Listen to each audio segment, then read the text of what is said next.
Peace and blessings. Namaste to all light warriors, workers, and everything in between.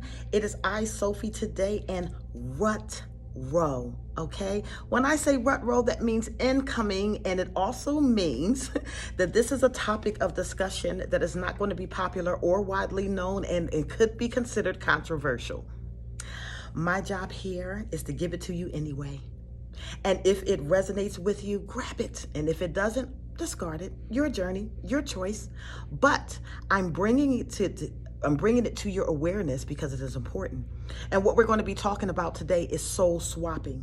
And the reason why I'm bringing this up is because a lot of this is getting ready to take place during the solar eclipse. And not many people are talking about it because not many people are aware of it. Okay, that it even exists, that this is even a thing. However, those of us who are emanations, from the Ein Sof, we understand and can recognize these things easily. All right.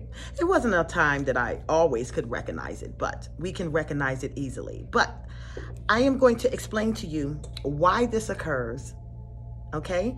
And what to expect when it does occur. Number one, emanations that enter into this realm of existence, especially during this time, because this is a very pivotal time in our history. This is when we are transitioning ages, and it's also when we're getting ready for the harvest, and it's also ushering us into a new level of ascension for humanity. So this time right here is of essence, all right? So when souls make agreement to enter into this realm of chaos for the benefit of humanity, and they make a contractual obligation to come here and do a certain work to assist in this, and when they enter in the realm of chaos and go through the veil of forgetfulness, a lot of times we have to relearn some things, recalibrate, get acclimated to this 3D density of this earth. And it can be challenging to some. And when it becomes challenging to some, a lot of them end up going rogue, okay? Or they're forgetting what their soul mission is, or they just completely discard it. And instead of taking the right path, they're all the way on the left. When this happens, a soul swap takes place. Why? Because just because the individual is no longer able to fulfill their obligation or even understand what their obligation is, does not mean that the mission or the purpose ceases. So what ends up happening is the host body will release that soul back to the Ein Sof, and a new soul will be downloaded into the host body. The host is unaware that these things are taking place at all. And there's only a certain amount of people who have the ability to actually see it and understand it for what it is. And the reason why it is necessary is because the mission has to be completed with or without your consciousness. Okay? So if you get lost, or if a soul gets lost in translation, they have to go home. Perhaps they recalibrate, perhaps they just rest. But the new soul will enter into the host body and continue where the old one left off. Now, it is important to understand that soul and spirit are not one and the same. Our spirit provides for us the divine spark. It is our connection to the all. It is our connection to the universe, okay? It is our connection to source. Okay, so nothing can really exist without spirit. All right. Soul, on the other hand, is connected to your mind, your reasoning, your mental aptitude, your emotions, your logic. Okay, so a soul can actually lose its way completely.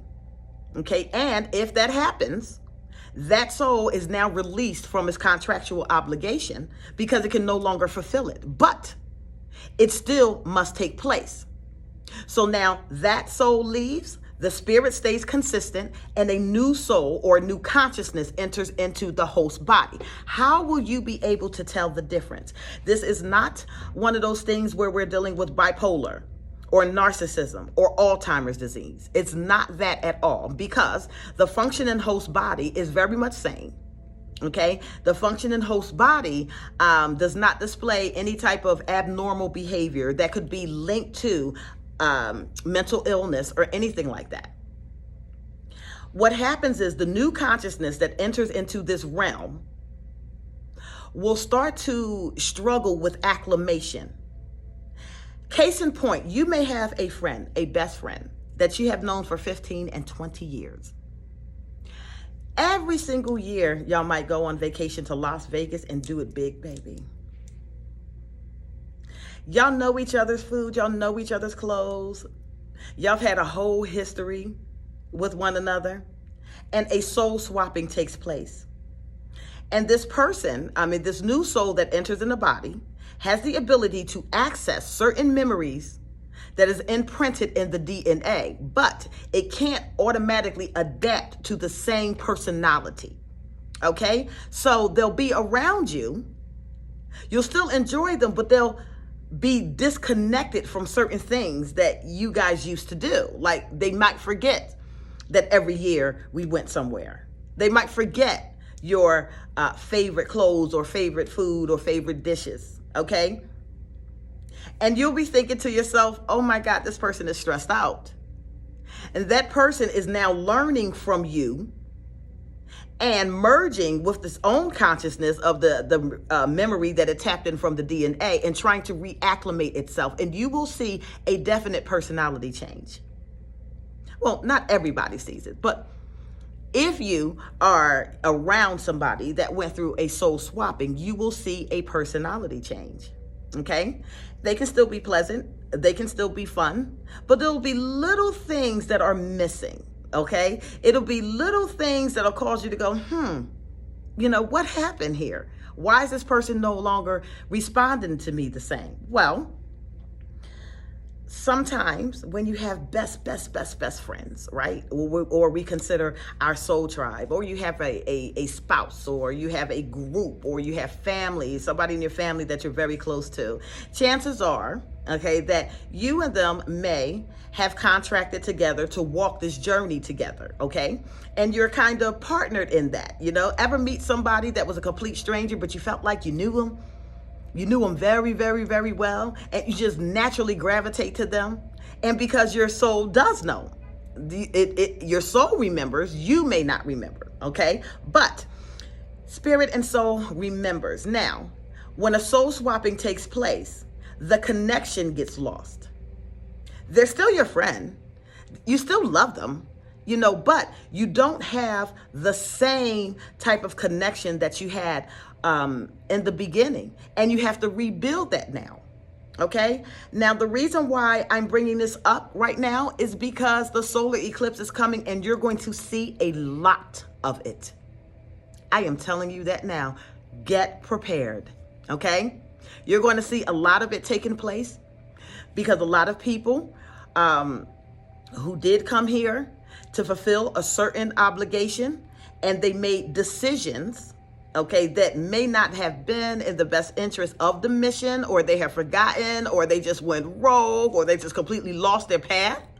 Those energies have to go back home, okay, because nothing can stop the momentum of what's getting ready to take place. So it's going to take place with or without you.